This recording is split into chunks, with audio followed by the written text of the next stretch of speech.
This month at the Clayton Center, we are featuring artwork by Lori Jones, who is an oil painter, and artwork by Susan K. Jones, who hand colors her own photography.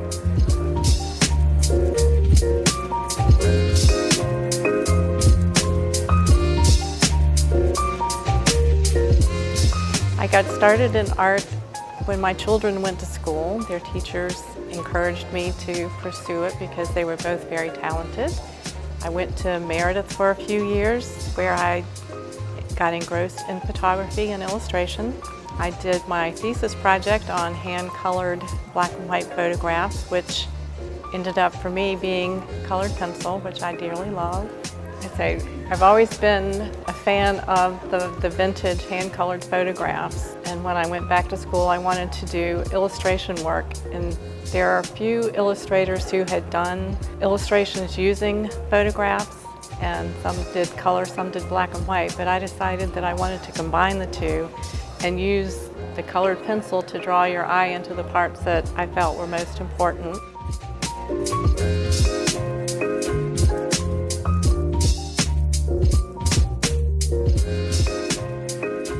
Let's see, the inspirations for a lot of my work come from doing candids. I like to take pictures. Everything I do is either close up or something that's going to tell a story. I take all my own photos. With the modern cameras, they're all in color, so I have to convert them to black and white. And converting the photos to black and white for hand coloring is a little bit different than converting them for regular black and white, because you need to get the contrast in a way that is conducive to coloring, because if it's too dark, it's hard to get to see the color. I use basically 4 colored pencils. I use the cyan, magenta, yellow, and then instead of black I use indigo. And colored pencil is a very transparent media, so it's a lot of layers. Very seldom am I able to do it with just a couple of layers. It usually takes, 5 to 40 layers to get the colors right.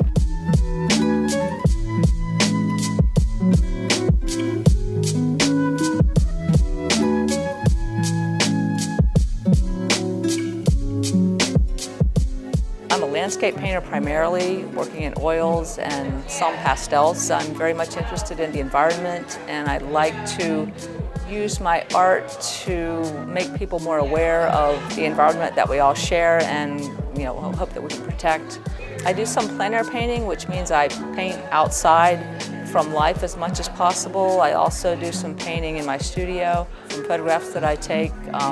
So basically I'm outside a whole lot.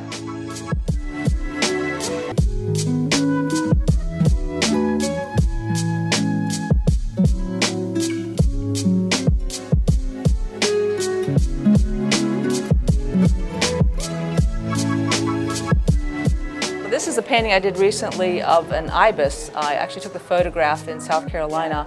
Recently I've been doing some more active birding and understanding birds more, and recognizing the importance of birds in our environment.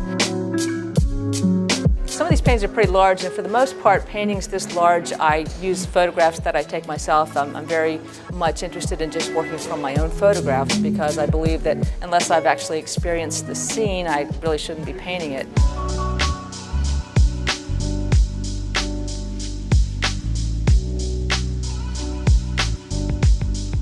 I love being out really early in the morning when it's foggy.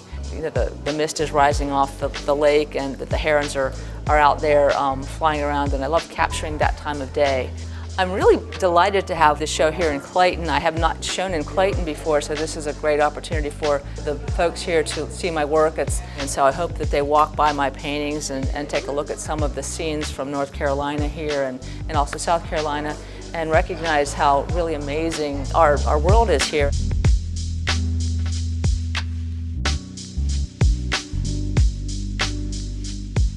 The gallery walls will be filled with photos from musicals and plays of the last decade. Clayton Youth Theater members will be here to perform live for the crowd. This special reception will also be on July 13th due to the July 4th holiday. It's going to be a great event, and we hope to see you there.